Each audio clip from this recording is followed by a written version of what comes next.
समीकरणे हा टॉपिक आज आपण या व्हिडिओमध्ये घेत आहोत। वर्ग समीकरणे असतील किंवा बहुपदी असतील याचे अवयव कसे पाडायचे मागील काही व्हिडिओजमध्ये आपण पाहिलेलं आहे।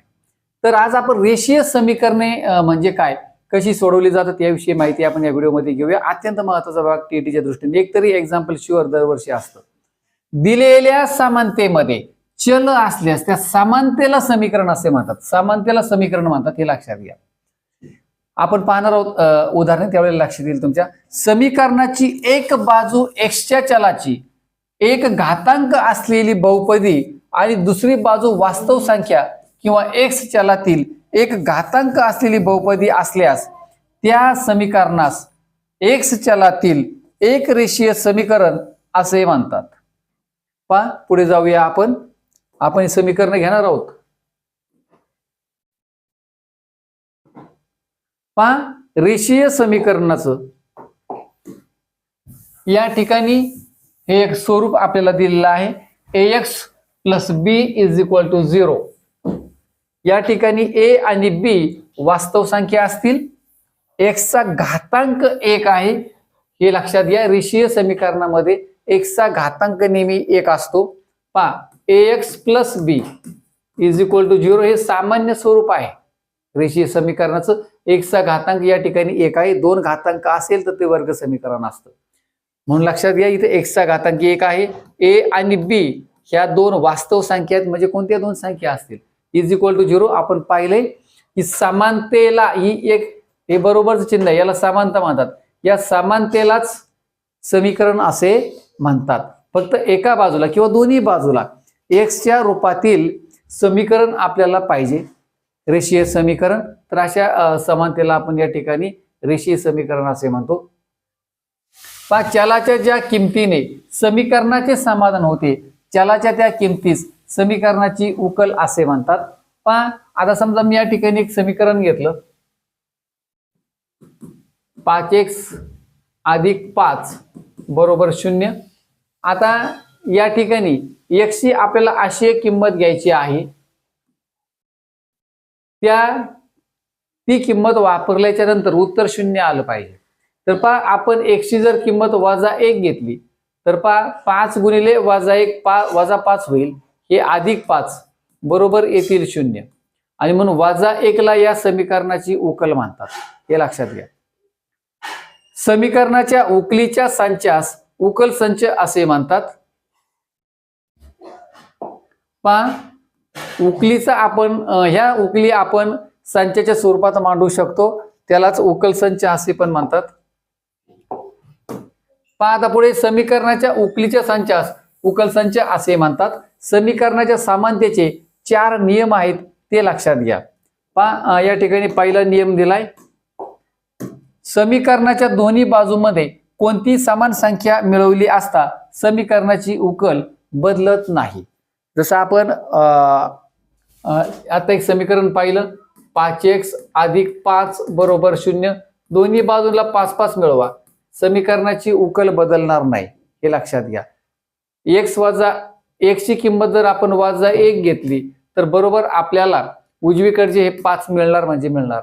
पहा x ची किंमत इथे -1 टाका, -5 + 5 हे 0 होतील, पण हा 5 शिल्लक राहील, इकडे पण 5 आहे, हे लक्षात घ्या। त्यामुळे दोन्ही बाजूला जर आपण समान संख्या मिळवली तर उकलीमध्ये बदल होत नाही। आपण पुढचा नियम पाहूया।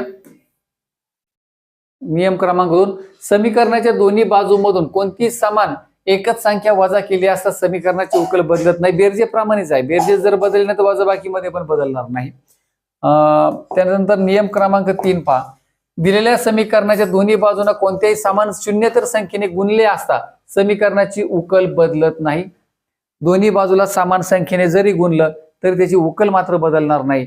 त्याचप्रमाणे दोन्ही बाजूंना कोणत्याही समान शून्येतर संख्येने भागले तरी सुद्धा समीकरणाची उकल बदलत नाही। तर याची उदाहरणं आपण आता पाहणार आहोत। दोन्ही बाजूंना एखाद्या संख्येने गुणले किंवा दोन्ही बाजूंना एखाद्या समान संख्येने भागले तरी समानतेवर त्याचा कोणताही परिणाम होत नाही, म्हणजे उकल बदलत नाही। याविषयी आता आपण काही एक्झाम्पल्स पाहूया। तर चला सुरुवात करूया। एक्झाम्पल नंबर 1, खाली दिलेली समीकरणे सोडवा। ही समीकरणे सोडवण्याच्या पद्धती कशा आहेत, कशा पद्धतीने ऍडजस्टमेंट्स करावे लागतात हे सगळं काय आपण पाहूया. पाय आता इथे एक पहिलं समीकरण दिले आपल्याला 2x अधिक 27 बरोबर 16x वजा 1. जेवढं झटपट सोडवता येईल तेवढं सोडवायचंय. नेहमी लक्षात घ्या अगोदर एक्स टर्मचा म्हणजे एक्स पदांचा विचार करायचा आहे. 16x आणि 2x मध्ये 2x लहान आहे. जो लहान आहे ना जे पद लहान आहे त्याचं स्थलांतर करायचं. 2x ला आपण इकडे नेऊया आणि ह्या ज्या संख्या आहेत ना त्यांना डावीकडे घेऊया. हे लक्षात घ्या म्हणजे आपलं काम सोपं होईल. मग चला 2x ला इकडे नेलं आपण तर हे 2x प्लस इकडे मायनस होईल. 16x वजा 2x एका स्टेप मध्ये मी लिहितो पुढे आपण डायरेक्ट करणार आहोत. हा प्लस 2x हे मायनस 2x झाला. आता -1 इकडे आलं तर +1 होईल. अगोदर हे 27 इकडचे लिहून टाका. हा -1 झाला +1. आता इकडे काय आलं पहा 14x आला. आता इकडे आला 28 आणि therefore x is equal to हा जो 14 आहे ना x ला मल्टिप्लाय इकडे डिवाइड होईल म्हणजे 28/14 आणि therefore x is equal to 2. x ची किंमत आली 2. पहा अशा पद्धतीने आपण हे सोडवलं. थोडंसं डायरेक्ट सोडवण्याचा पण प्रयत्न करायचा. चला उदाहरण क्रमांक 2 पाहूया आपण.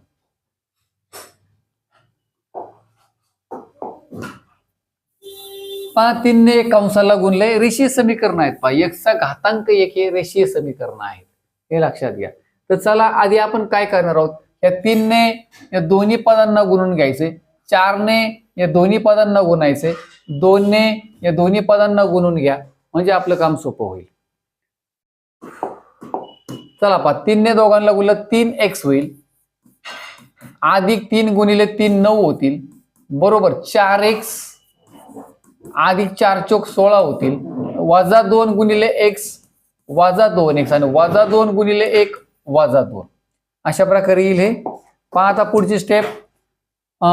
आधी आता इकडे डावीकडचे 3x अधिक 9 आपण आहे असेच लिहूया. आधी उजवीकडे पहा 4x मधून 2x गेले 2x राहिले 16तून हे 2 गेले 14 राहिले बरोबर आहे. आता आपण काय करूया पहा x एका साईडला घेऊया. हा 2x छोटा आहे इकडे घेऊया आणि 9 ला इकडे ट्रान्सफर करूया. पहा 3x - 2x होईल आणि इकडे हा जो 14 आहे ना इकडचा हा आधी लिहून काढा. 9 प्लस आहे तो इकडे मायनस झाला आणि देअरफॉर पहा 3x - 2x 1x is equal to 14 - 9 5 येईल. x ची व्हॅल्यू 5 येईल. पहा ऑप्शन नंबर 3. चला पुढचं एक्झाम्पल घेऊया आपण.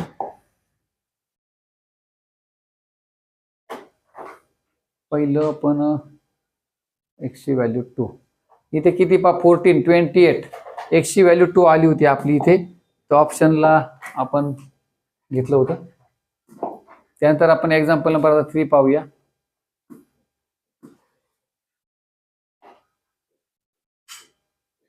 पहा इथे 2 ब्रॅकेटचं मल्टिप्लिकेशन आहे.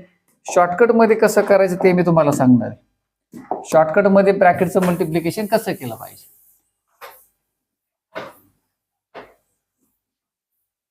पहा इथे आपल्याला एक फॉर्म्युला यूज करायचा आहे. काय फॉर्म्युला आहे पहा. सुरुवातीला व्हेरिएबल आहे x प्लस या संख्येला आपण a मानूया आणि इकडे x प्लस b अशा प्रकारे बरोबर. आता हा 2 कंसांचा गुणाकार करायचा. 2 कंसांचा गुणाकार करायचा म्हणजे काय की ह्या x ने या दोन्ही पदांना गुणायचे नंतर या 2 ने या दोन्ही पदांना गुणायचे आणि मग नंतर आपल्याला एक वर्ग समीकरण मिळणार आहे. तर ते शॉर्टकट मध्ये आपल्याला कसं घ्यायचंय पहा. तर सुरुवातीला हा जो x आहे ना जे आपल्याला चल दिलेला आहे त्याचा वर्ग घ्यायचा. नंतर काय करायचं पहा या दोघांची बेरीज करायची a अधिक b आणि त्याला ह्या चलाने गुणायचं. आता तिसरं पद कसं घ्यायचं तर या दोघांचा गुणाकार घ्यायचा ab. ही झाली शॉर्टकट मेथड. हे लक्षात घ्या या सूत्राच्या आधारे. तर हे आपल्याला जमलं पाहिजे हे लक्षात घ्या. मग तसंच आपण आता या ठिकाणी करणार आहोत. पहा इथे x चल आहे तर चला आपण x चा वर्ग घेऊया याप्रमाणे. आता अधिकचं चिन्ह घेतलं a आणि b ची बेरीज तसं 2 आणि 4 ची बेरीज झाली 6. त्याला काय करायचं x ने म्हणजे चलाने गुणायचे अधिक ab या दोघांचा गुणाकार तसं 2 चौक 8 येईल पाहिजे. आता बरोबरचं चिन्ह हे बरोबरचं चिन्ह घेतलं. आता आपण उजवीकडची पदं मांडूया. पुन्हा एक्स एक्स आला एक्स वर्ग, 1 आणि 3 आला 4, 4x होईल आणि 3 1 हे 3 आले.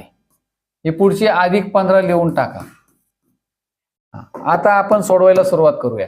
दोन्ही साईडचे एक्स वर्ग गेले कारण मध्ये समानते चिन्ह आहे, समान पदे दोन्ही साईडचे कॅन्सल होतील. आता पुढे पहा, इकडे राहिले 6x अधिक 8.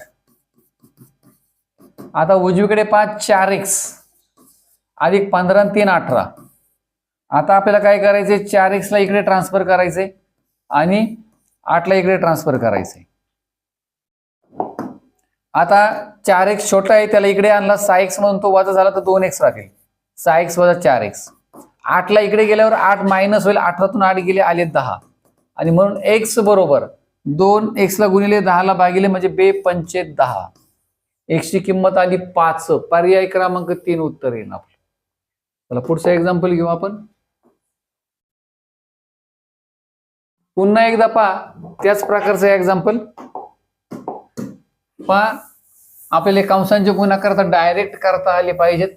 जसं मी आता तुम्हाला मागच्या एक्झाम्पल मध्ये सांगितलं की कशा प्रकारे घेतलं पाहिजे आपण.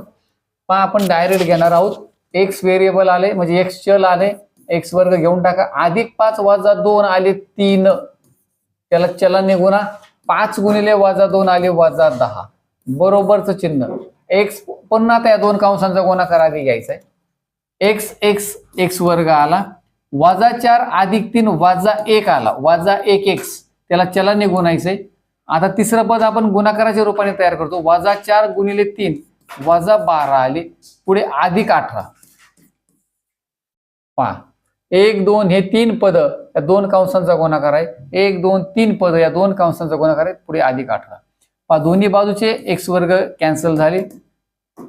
पहा आता डावीकडे शिल्लक आहे 3x वजा 10, उजवीकडे काय शिल्लक आहे पहा, हा वजा x आणि ह्या दोघांची बेरीज झाली 18 तून 12 गेले आले 6. आता आपण ऋण x छोटा आहे त्याला इकडे घेतला, धन होईल तो 3x अधिक 1x 4x आले. आता ऋण 10 छोटे आहेत त्यांना पलीकडे नेले, धन झाले 6 10 16 झाले आणि म्हणून x बरोबर 4 भागिले होईल 16 ला, 4 चोक 16, उत्तर 4 येईल. पर्याय क्रमांक 2 उत्तर येईल आपलं. पर्याय क्रमांक 2. चला पाचवं एक्झाम्पल पाहू.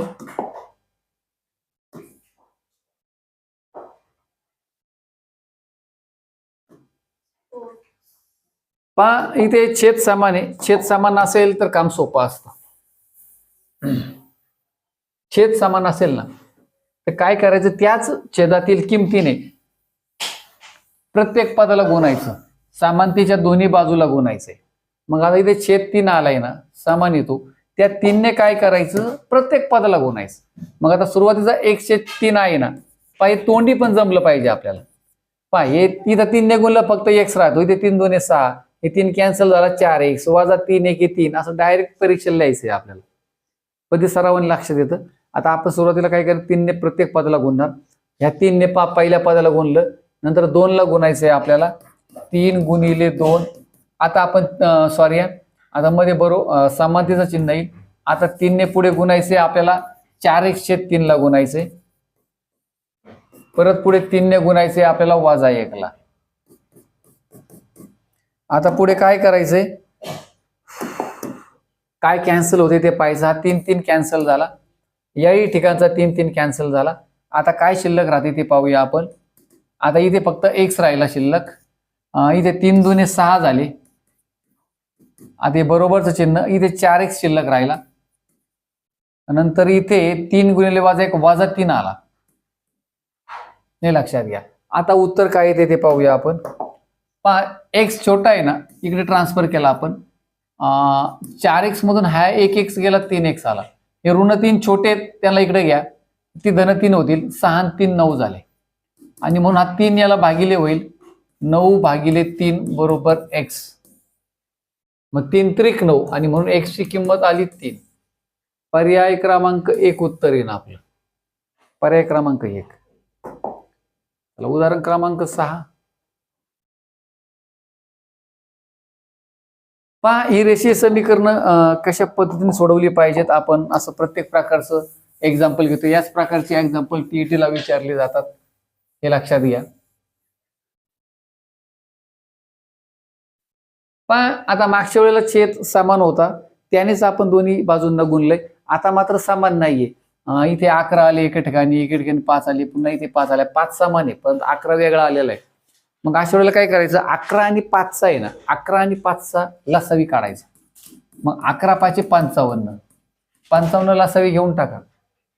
दोन्ही मूळ संख्या दोघांचा गुणाकार म्हणजे लसावी होऊन जाईल 55. मग प्रत्येक अपूर्णांकाला काय करा, या 55 गुणून टाका या ठिकाणी, म्हणजे आपलं काम सोपं होईल. मग आता इथे समजा आपण 55 गुणलं, असं गृहीत धरा की इथे आता शॉर्टकट मेथडने सोडवण्याचा प्रयत्न करूया. समजा आता आपण इथे 55 गुणलं तर काय होणार आहे, 5 ने 55ला भाग द्यावा लागेल, 11 आले. म्हणजे थोडक्यात खालचा 5 कॅन्सल झाला कारण त्याने याला भाग दिलाय. 11 ने फक्त अंशाला गुणायचे. मग चला आपण तोंडी पण गुणता येईल आपल्याला. 11 दुने 22x. आता 11 ने 13ला गुणायचं, पण ती 13 वजा आहेत, इथे वजा चिन्ह घेऊया. मग 13 गुणिले 11 143 आले. इथे आपण 143 लिहून टाकूया, बरोबर. आता इथे येऊया प्लसचं साईन. 55 ने काय केलं, इथपर्यंत याला गुणला आपण. आता 55 कोणाला गुणायचंय, इथे गुणायचंय. मग आता इथे जर आपण 55 ने गुणलं तर 11 5 55, खालचे 11 कॅन्सल झाले पण वरती 5चा भाग गेला.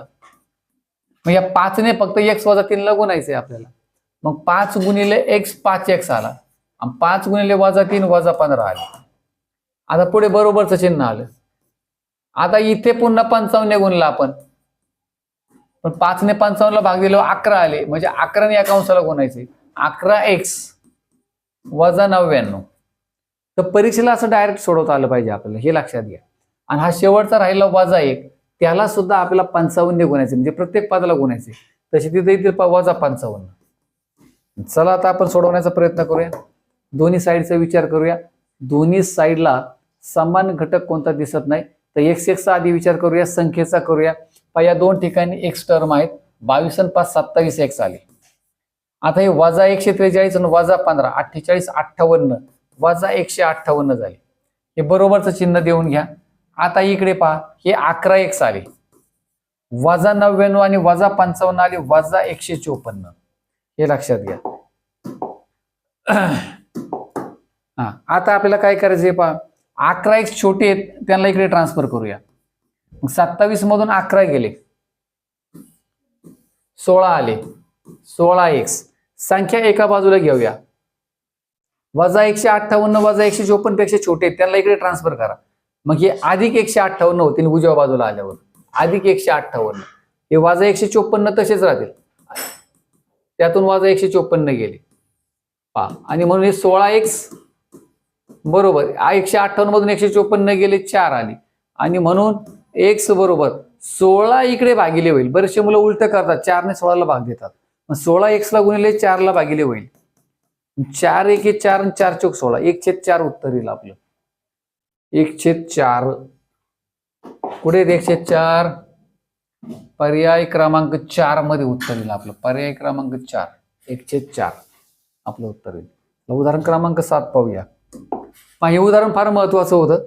एलसीएम काढून आपण प्रत्येक टर्मला या ठिकाणी मल्टिप्लाय केले. तर उदाहरण क्रमांक 7 पाहूया. पहा, हे आपल्याला रेषीय समीकरणाच्या आधारे हे उदाहरण सोडवायचे, हे लक्षात घ्या. रेषीय समीकरण तयार करायचे आणि त्याच्या आधारे सोडवायचे. त्यासाठी पूजा आणि पौर्णिमा यांच्या सध्याची जी काही वय आहेत ना, त्याची फक्त बेरीज दिलेली या ठिकाणी 39 वर्ष. पहिल्या वाक्यामध्ये आपल्याला बेरीज दिली सध्याच्या वयांची. मग सध्याचं आपण दोघींचं वय मानूया. पहा, पूजाचे वय, पूजाचे आजचे वय x मानूया, आजचे. आणि पौर्णिमाचे आजचे वय y मानूया. पौर्णिमाचं आजचं वय y मानूया. x वर्ष आणि y वर्ष. कधीची आजची वय,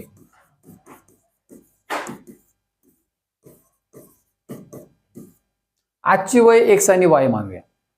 आता पहिलं समीकरण आपलं तयार होईल या ठिकाणी x + y = 39. आजच्या वयांची बेरीज 39 वर्ष आहे. समीकरण नंबर 1. पुढे काय म्हटले, 3 वर्षापूर्वी पौर्णिमाचं वय. आता 3 वर्षापूर्वी पौर्णिमाचं वय किती होतं, आजचं वय पौर्णिमाचं y. मग 3 वर्षापूर्वी होईल y - 3, y - 3. पूजाच्या त्यावेळच्या वयाच्या म्हणजे 3 वर्षापूर्वीच्याच वयाच्या, पूजाचं 3 वर्षापूर्वीचं वय होईल x वजा 3, ह्या वयाच्या दुप्पट होते म्हणजे याला 2 ने गुणायचं, मध्ये बरोबरचं साईन येईल.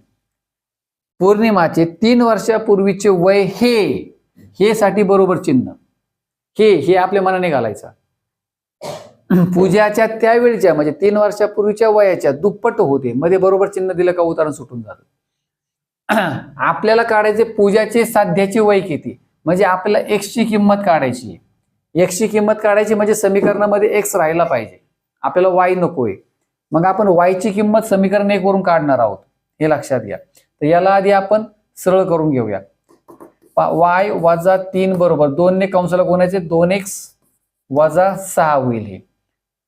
हे झालं समीकरण 1, हे झालं समीकरण 2. ठीक आहे. आता आपण काय करणार आहोत, y ची किंमत समीकरण 1 वरून काढूया.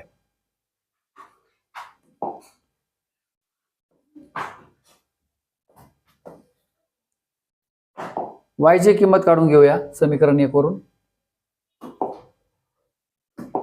आता ही आजची वय आपण x आणि y मानलेली आहेत. आपल्याला पूजाचं वय काढायचंय आजचं, म्हणजे आपल्याला x ची किंमत काढायची, हे लक्षात असू द्या. x ची किंमत काढायची आपल्याला. तर हे मी पुसून टाकतो आता, याची काही आवश्यकता नाही आता. पहा, तर आपल्याला मी तुम्हाला सांगितलं x काढायचंय म्हणजे आपल्याला समीकरणात y नको येतं. समीकरण 1 वरून y ची किंमत काढून घेऊया आपण. मग x इकडे वजा होईल आणि म्हणून y बरोबर 39 वजा x येईल y ची किंमत. आता ही y ची किंमत समीकरण 2 मध्ये वापरा आणि म्हणून हा y जो आहे तो काय 39 वजा x आहे. त्याच्यानंतर हे पुढचे वजा 3 आले बरोबर 2x वजा 6. बस हे सोडवलं का आपल्याला उत्तर मिळून जाईल. चला आता वजा x लहान आहे त्याला इकडे ट्रान्सफर केला आपण, तो धन होईल 2x अधिक x 3x आले बरोबर. 39 मधून 3 गेले आले 36. हे ऋण 6 इकडे घेतले धन 6 झाले. 36 आणि 6 आले 42. 42 बरोबर 3x.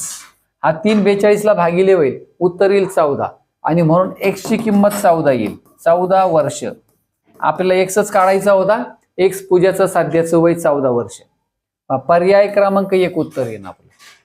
तर अशा प्रकारे आपल्याला एक्झाम्पल सोडवायचे असतात. तर मला असं वाटतंय 7च एक्झाम्पल घेतले, परंतु 7 प्रकारचे 7 वेगवेगळ्या पद्धतीचे एक्झाम्पल घेतले. परीक्षेला याच प्रकारचे असे एक्झाम्पल विचारले जातात.